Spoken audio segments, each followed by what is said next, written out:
করতালির মাধ্যমে পুলিশ সপ্তাহ 2026 উপলক্ষে রাজধানীর রাজারবাগ পুলিশ লাইনসে পুলিশ নারী কল্যাণ সমিতি পুরাকের বার্ষিক সমাবেশ ও আনন্দ মেলায় অংশ নেন প্রধানমন্ত্রী তারেক রহমানের সহধর্মিণী ডাক্তার জুবাইদা রহমান।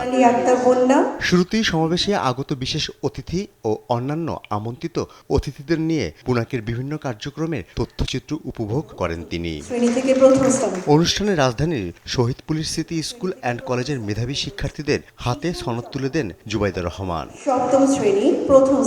বিশেষ অতিথির বক্তব্যে স্বরাষ্ট্রমন্ত্রী সহধর্মিণী হাসিনা আহমেদ বলেন, নারীর ক্ষমতায়ন ছাড়া প্রকৃত উন্নয়ন সম্ভব নয়। তিনি বলেন, পুরাক দেশের জিডিপিতে ভূমিকা রাখছে।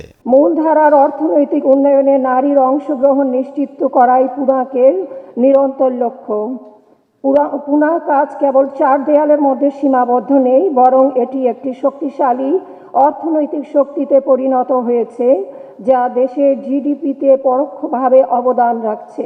প্রধান অতিথির বক্তব্যে ডাক্তার জুবাইদা রহমান বলেন, নারী উদ্যোক্তাদের প্রশিক্ষণ পারিবারিক সচ্ছলতা বৃদ্ধির পাশাপাশি দারিদ্র্য দূর করতে সহায়তা করবে। কন্যা শিশুদের নিরাপত্তা ও সুন্দর মানবিক বিকাশ নিশ্চিত করার মাধ্যমে প্রতিটি মেয়ে যে ভবিষ্যৎ নিজের জন্য গড়তে চায়, সেই পথে রাষ্ট্র ব্যবস্থা প্রতিবন্ধকতা সৃষ্টির পরিবর্তে তা এগিয়ে নেবে। পুরাকের কার্যক্রম আগামী প্রজন্মকে দেশের জন্য অবদান রাখার পথ দেখিয়ে যাচ্ছে বলেও মন্তব্য করেছেন তিনি। স্বনির্ভরতার লক্ষ্যে ক্ষুদ্র, কুটির ও মাঝারি শিল্পে যোগ্যতার ভিত্তিতে নারী উদ্যোক্তাদের উৎসাহ প্রদান, যেমন প্রয়োজনীয় প্রশিক্ষণ এবং ডেভেলপমেন্ট ও মার্কেটিং সাপোর্ট প্রদান।